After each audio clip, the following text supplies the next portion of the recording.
El gobierno de nuestro país ha decretado unos días del 10 al 20 de este mes como el Buen Fin. Los años anteriores han sido un fin de semana y las empresas, los negocios, de alguna manera ponen precios especiales para que pueda reactivarse la economía. Para ello, el gobierno adelanta a sus trabajadores el aguinaldo o parte del aguinaldo, la mitad del aguinaldo, para que de esta manera tengan dinero para poder gastar. Bueno, muchos tendrán un buen fin. Muchos seguramente aprovecharán las ofertas, muchos habrán ahorrado un poco quizá con un propósito específico de algo que necesitaban y esperaron estas fechas para precios especiales y estarán recibiendo ese bien material, pero muchos terminarán siendo esclavos financieros. Gastarán más de lo que tienen, se endeudarán más de lo que pueden pagar. Dice la palabra de Dios en Habacuc capítulo 2, versículos 6 y 7. Habacuc capítulo 2, versículos 6 y 7. Y estos lo harán objeto de burla en sus sátiras y adivinanzas. Ay del que se hace rico con lo ajeno y acumula prendas empeñadas. ¿Hasta cuándo seguirá con esta práctica? ¿No se levantarán de repente tus acreedores? ¿No se despertarán para sacudirte y despojarte con violencia? Bueno, ay de los que viven de lo que no es suyo, dice la palabra del Señor. Alguien podría decir, bueno, es un tipo de robo, pero no está hablando específicamente de robo, sino está hablando de deudas, de personas que voluntariamente van a gastar más de lo que tienen y van a endeudarse y van a tener conflictos en el futuro.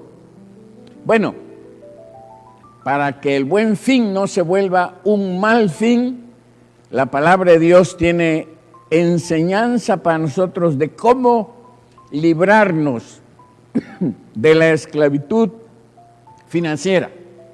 ¿Cómo librarnos de la esclavitud financiera? Dice Proverbios capítulo 22, versículo 7. Los ricos son los amos de los pobres. Los deudores son esclavos de sus acreedores. Y estamos hablando no de esclavitud física, sino estamos hablando de esclavitud financiera, porque los que están endeudados viven en esclavitud. La verdad bíblica es que el problema de un desorden financiero no es el fondo del asunto, no es más que el síntoma de un mal más profundo, que es el desorden espiritual que esto trae. Cuando tenemos problemas financieros, estamos hablando de desórdenes espirituales y lógicamente esto nos lleva a una esclavitud financiera. Cuando caemos en esa esclavitud no podemos salir de allí. Nuestras finanzas no son bendecidas, todo lo que hagamos, estaremos reportándolo o dándolo a los acreedores, aun cuando este dinero debería ser una bendición para la familia, pues lo estamos compartiendo con aquellos que nos han dado a crédito. Quiero darles algunas señales para darnos cuenta que estamos a punto de caer en esclavitud financiera.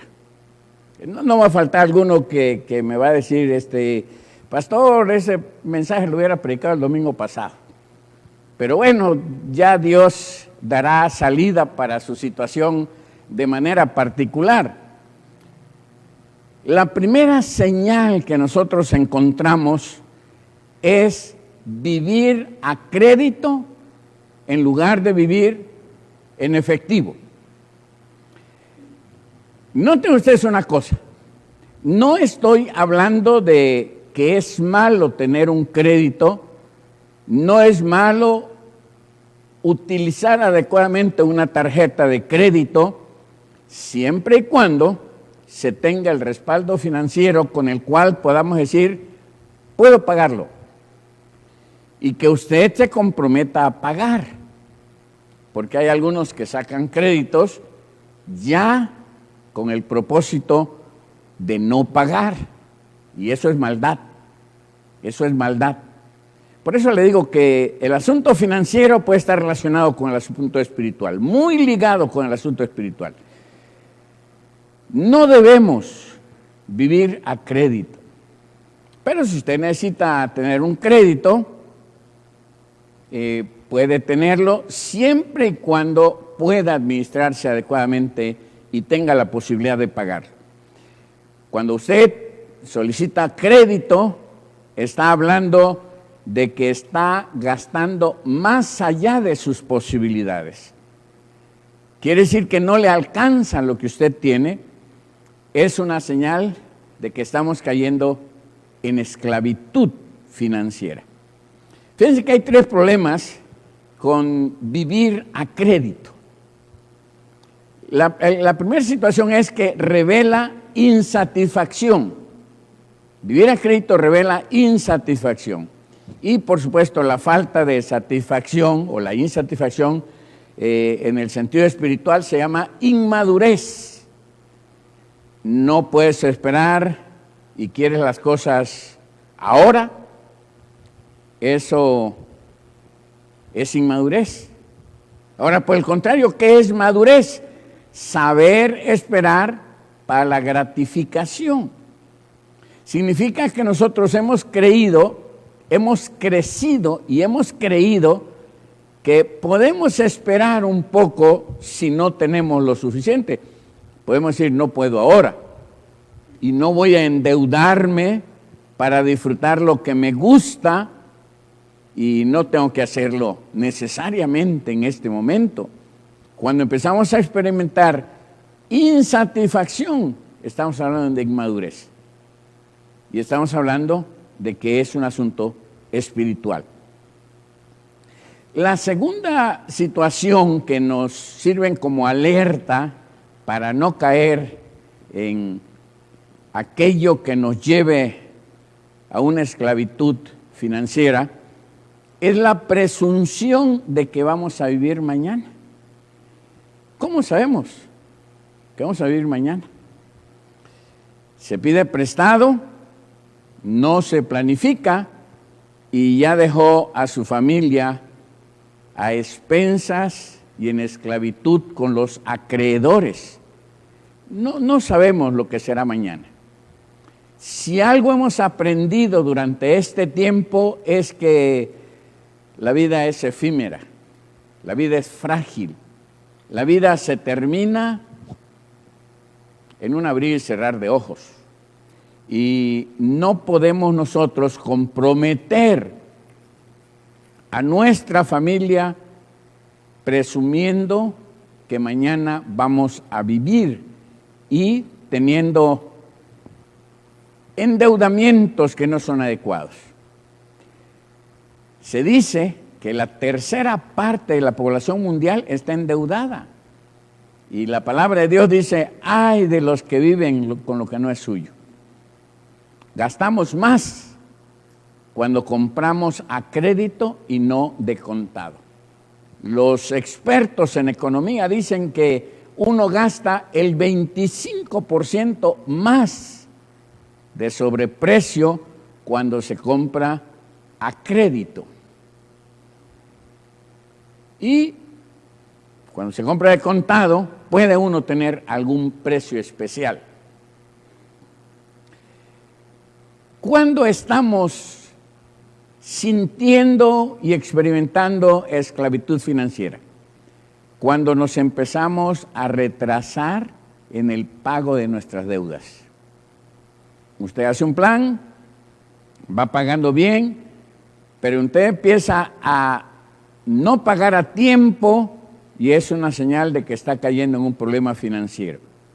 Aunque se esconda de los acreedores y aunque se cambie de lugar y aunque se cambie de iglesia y aunque se cambie de nombre, la deuda va a seguir allá.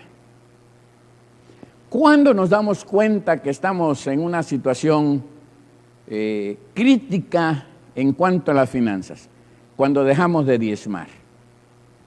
Y ahí se complica más, porque ahora no es nada más la esclavitud financiera, sino todo lo que acarrea cuando nosotros no somos fieles al Señor en nuestra mayordomía. Dejamos de diezmar, dejamos de recibir la bendición de Dios, le fallamos al Señor y todo lo demás se complica. ¿Cuándo más podemos darnos cuenta de la situación financiera? Cuando dejamos de ahorrar. Miren, hay dos grandes pilares financieros en cada familia. A veces las olvidamos, pero hay dos grandes pilares que sostienen la libertad financiera: el diezmo y el ahorro. Diezmo y ahorro con propósito.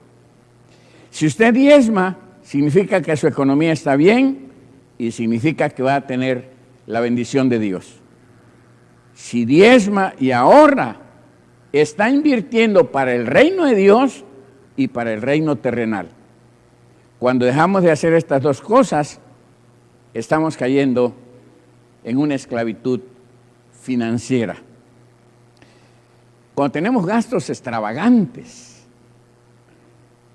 cuando Dios nos bendice y compramos solo porque tenemos el dinero para pagarlo, es decir, gastar de manera exagerada. La pregunta no es si puedo pagarlo, la pregunta es si lo necesito. Muchas personas que han sido bendecidos se acaban todo porque compran cosas solo porque tienen con qué pagarlo. Nos metemos en problemas financieros tratando de darnos placeres y al pasar de los años, cuando caemos en esclavitud financiera, los que van a sufrir son los hijos, es la familia. La Biblia dice que quien disfruta de vinos y perfumes van camino a la pobreza. Y cuando habla de perfumes, significa una vida extravagante, una vida fuera de nuestra situación financiera. Así que las finanzas son un problema espiritual. Cuando Dios nos bendice y ve que vivimos en extravagancia, cuando vivimos fuera de nuestro presupuesto, cuando vivimos en soberbia y en desobediencia, pues el Señor cierra las puertas de los cielos y deja de derramar bendición hasta que sobreabunde. ¿Por qué? Porque estamos usando mal las finanzas. ¿Qué otra situación puede venir a nuestra vida? Bueno, querer hacernos ricos rápidamente. Hay una terrible tentación, una tremenda tentación. Dice Proverbios capítulo 21, versículo 5. Los planes bien pensados, pura ganancia. Los planes apresurados, puro fracaso. Bueno, cuando uno compra boleto de la lotería y quiere ganarse la lotería, es como un acto de desesperación.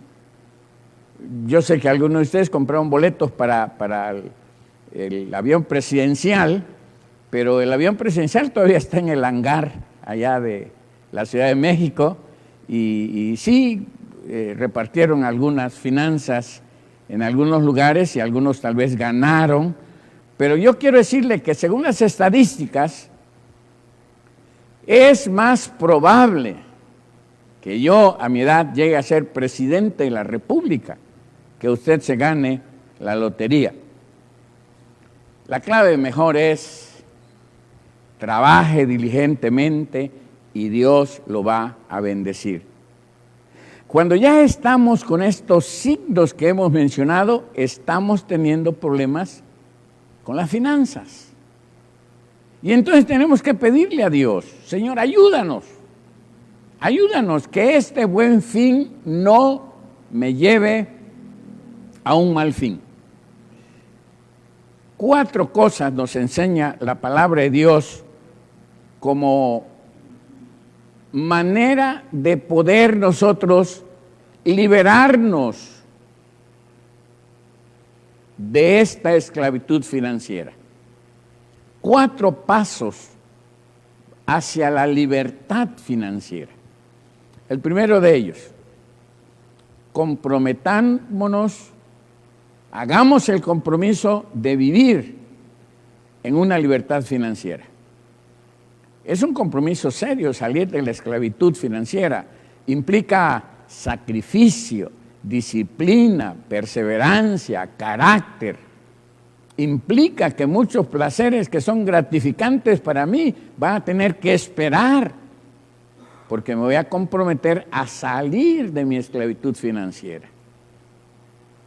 Salmos capítulo 37, versículo 21 dice: los malvados piden prestado y no pagan, pero los justos dan con generosidad.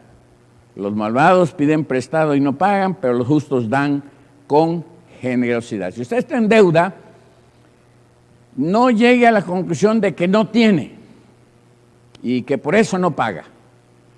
Comprométase a pagar. Comprométase a pagar. Declararse en quiebra es legal, pero no es espiritual. Negociar es legal y es espiritual. Puede usar una tarjeta de crédito siempre y cuando sepa cómo hacerlo y pague. Cada 28 días usted regularmente pague su tarjeta de crédito y evita los intereses moratorios. Cuando hay que disfrutar algo y lo queremos inmediatamente, eso significa que estamos en serios conflictos. Y lo peor de todo es que hay una atadura espiritual y hay un desorden espiritual cuando a propósito pedimos prestado o pedimos algo a crédito y no queremos pagar. Ahí hay desorden espiritual y tienes que salir de eso. Ve con tus acreedores, sal de tus deudas, haz un compromiso con Dios. Haz arreglos con el banco, toma la determinación de sacrificarte, de disciplinarte, para que de esta manera salgas de esa esclavitud financiera. Romanos capítulo 13, versículo 8, el apóstol Pablo nos recomienda: no tengan deudas pendientes con nadie, a no ser la de amarse unos a otros. De hecho, quien ama al prójimo ha cumplido la ley. Este pasaje de la palabra me ayuda a entender que puedo hacer un compromiso para salir de mis deudas. Comprométase, sacrifíquese. Si no puedes pagar, entonces haz arreglos con el banco o con las casas donde se pidió el crédito. Y en caso extremo, declara que te den un tiempo para que puedas cubrir el crédito. Número 2, no solamente hagamos un compromiso de vivir en libertad financiera, pero además empiece a diezmar y a ahorrar. Malaquías capítulo 3, versículos 6 al 12 dice: yo el Señor no cambio. Por eso ustedes, descendientes de Jacob, no han sido exterminados. Desde la época de sus antepasados se han apartado de mis preceptos y no los han guardado. Vuélvanse a mí y yo me volveré a ustedes, dice el Señor Todopoderoso. Pero ustedes replican: ¿En qué sentido tenemos que volvernos? ¿Acaso robará el hombre a Dios? Ustedes me están robando. Y todavía me preguntan, ¿en qué te robamos? En los diezmos, en las ofrendas. Ustedes, la nación entera, están bajo maldición, pues a mí me están robando. Traigan íntegro el diezmo para los fondos del templo y así habrá alimento en mi casa. Pruébenme en esto, dice el Señor Todopoderoso. Y vean, si no abro las compuertas del cielo y derramo sobre ustedes bendición hasta que sobreabunde. Exterminaré a la langosta para que no arruine sus cultivos y las vides en los campos no pierdan su fruto, dice el Señor Todopoderoso. Entonces ustedes, todas las naciones, los llamarán a ustedes. Entonces todas las naciones los llamarán a ustedes dichosos, porque ustedes tendrán una nación encantadora, dice el Señor Todopoderoso. Una y otra vez lo afirma el Todopoderoso. El pueblo de Israel está en crisis, no hay negocios, no hay bendición, y el Señor les dice, porque ustedes no están siendo fieles en sus diezmos, en sus ofrendas.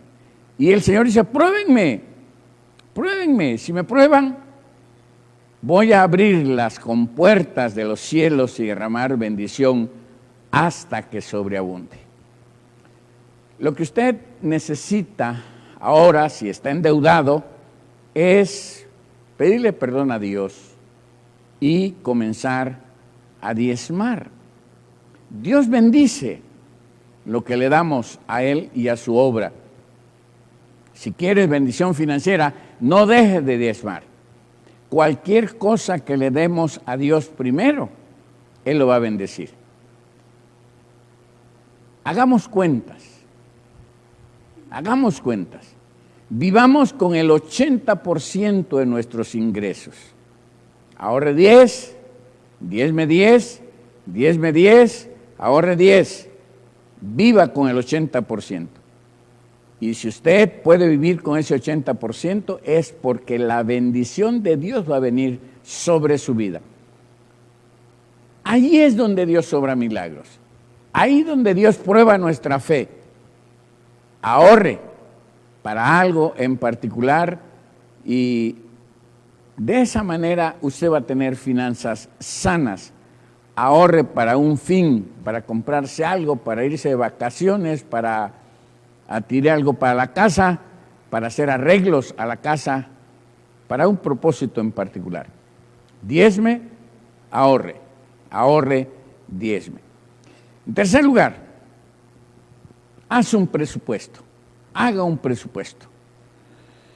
Dice Segundo de Reyes, capítulo 4, solo voy a leer los primeros 2 versículos de la palabra y vamos a encontrar nosotros una historia interesante. Fíjense qué historia. La viuda de un miembro de la comunidad de los profetas le suplicó a Eliseo. Aquí podríamos decir nosotros, aún los pastores se endeudan, aún los profetas se endeudan. Mi esposo, su servidor, ha muerto. Y usted sabe que él era fiel, al Señor. Ahora resulta que el hombre con quien estamos endeudados ha venido para llevarse a mis 2 hijos como esclavos. ¿Y qué puedo hacer por ti?, le preguntó Eliseo. Dime, ¿qué tienes en casa? Su servidora no tiene nada en casa, le respondió, excepto un poco de aceite. Noten ustedes la pregunta que Eliseo hace a esta mujer. La familia está endeudada porque no fue previsor el profeta, se endeudó él y le deja la deuda a la familia. La pregunta interesante aquí es, ¿qué tienes en casa? ¿Qué le está diciendo Eliseo a esta mujer? Haz un presupuesto. Mira qué tienes, haz una lista de lo que tienes. Haz una lista de lo que debes, haz una lista de lo que ganas. Y usted sabe dónde está el dinero. Si llega al fin del mes y no hizo un presupuesto, no va a saber a dónde se fue el dinero, ni en qué lo gastó. Así que la recomendación es, haga un presupuesto, haga un inventario. Y entonces vamos al cuarto consejo que la palabra de Dios tiene para nosotros a través precisamente de esta mujer. Vende algo si necesitas pagar una deuda.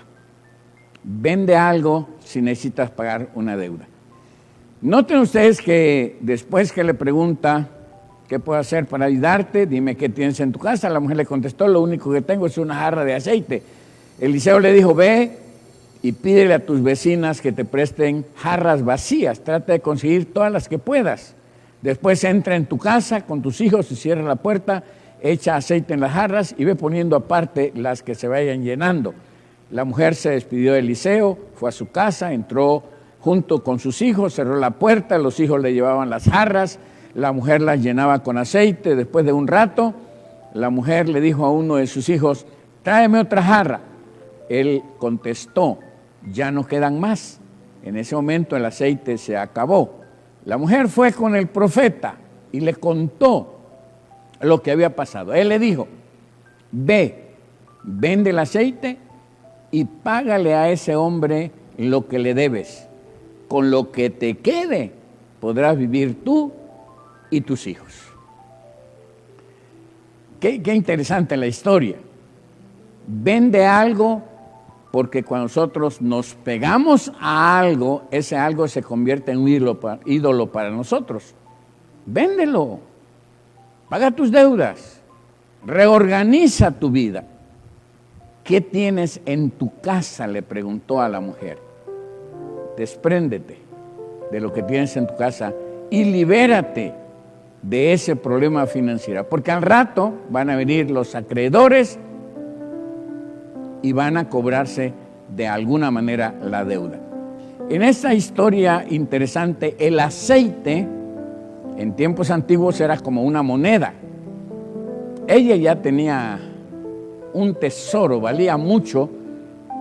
De ese poco de aceite Dios permitió que se llenaran otras vasijas y otras jarras. Y ella pudo haber pensado, voy a guardar este aceite, lo vendo poco a poco. No le pago al que mi esposo le debía, me compró una casa y vamos a vivir mejor yo y mis hijos. Muchos hacen eso.